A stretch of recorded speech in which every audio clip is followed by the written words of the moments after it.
Okay, this is the steamer F300DT. Okay, as you can see now it's not working. So here you have the button to turn it on and off. And when you do so, the screen just start working. Okay, so here we have some other elements. Here we have the deposit water for the water, and this is the part that goes in here on the top. This part, the lid, might be very tight one, otherwise you can have some problems with the steamer. And we are going to proceed to show you how it works. First of all, usually the water it's poured in here, but our recommendation is to put it directly to the deposit water, because sometimes the water remains in this part, as you can see. Let me remove it, and it can cause a short circuit, which is very annoying and it's very dangerous for the device itself. Okay, so I am going to put the water directly to the deposit. As you can see, I will do it again. But first, I would like to explain to you a very important thing about the deposit. So here you have, if you can appreciate it, the minimum and the maximum level. It is very important to put the water between these two levels, otherwise the steamer doesn't work at all. Okay? Later on, I'm going to explain to you the message that the steamer will send, will show on the screen to let you know that there is a problem. Okay? So I'm going to put the water in it. It is highly recommended to put distilled water in order to avoid any type of problems, any type of dirtiness inside the steamer. Okay, so like this will be nice.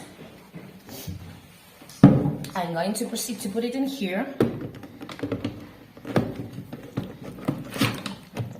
One thing that you have to know is that you have to press this part to remove it, okay, like this, and if the lid is on, you won't be able to disassemble the deposit.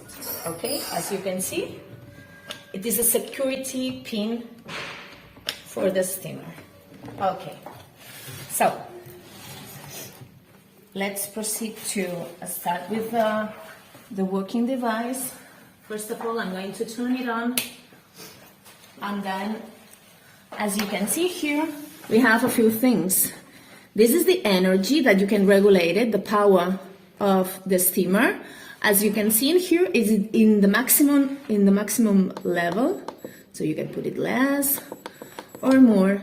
You can regulate the time of the treatment. Right now you have 15 minutes, but you can put more, of course. We are going to leave it in 15. And to start the device working, you have to press vapor. We are going to wait a little bit until the water will be warm, okay? And then later on, when the steamer will be working in here, you can press the button ozone, which is this one. Usually, you have to wait like 4 minutes to start to see the steamer. Okay, but now I've been working with it, so it will be faster. Another thing that you have to know is that the arm has different positions, okay? You can put it like this, or like this, in order to work. Another part that can be moved is this one. It rotates like this, and then this part, which is like from this side and all this. It is highly recommended to test the steamer before you start working with it. Otherwise, it can be dangerous for the patient. Okay, don't don't put it directly on the face, just start in here in this spot, and then if everything is okay, the temperature is okay, then you put it in the whole face, right? We are going to wait a little bit. Okay, as you can see, the water is already boiling, and I don't know if you will be able to see it. There's a steam already working. Okay, now is the time to press the button ozone, and you will see that the steam will be slightly wider, like in white color. Another thing that you can do to make a better treatment is to put some essential oils in here. Actually, in the manual, it is everything is specified, and you know, it's powerful. It's nice to do the treatments. And then now I'm going to stop it, and I'm going to explain to you the possibilities that, as you can see here, it says on. When you stop it, it says off, okay? But if there is any problem, as I mentioned before, here you will see a message, okay? So the first possibility that you can find in here when you have a problem is the unlock. The unlock in here means that the lid is not correctly assembled, okay? Then you have several options to test if there is an incident or not. The first one is that you can tight very well the lid, very tight, very completely tight, okay? This is one option. If doing this the problem still persists, one moment please. Now it's burning, so it's a bit complicated to do, but as you can see here, you have a pin.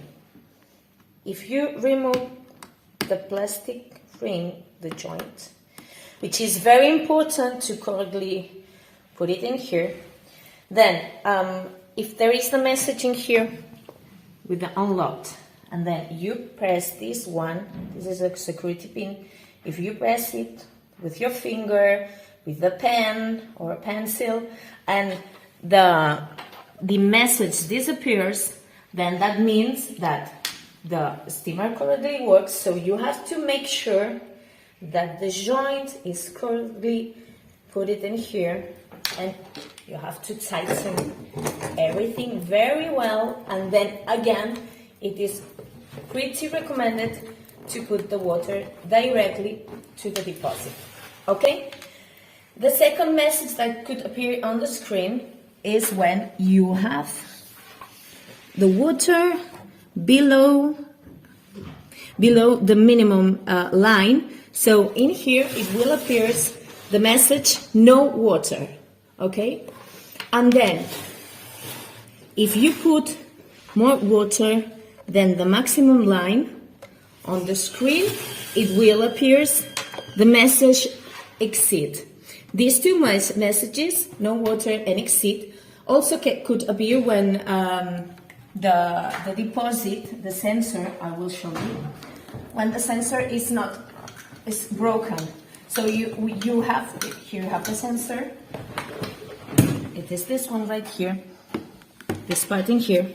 Okay, when this is not okay, then it could appear the exceed message and the no water message. So then we have to change the deposit.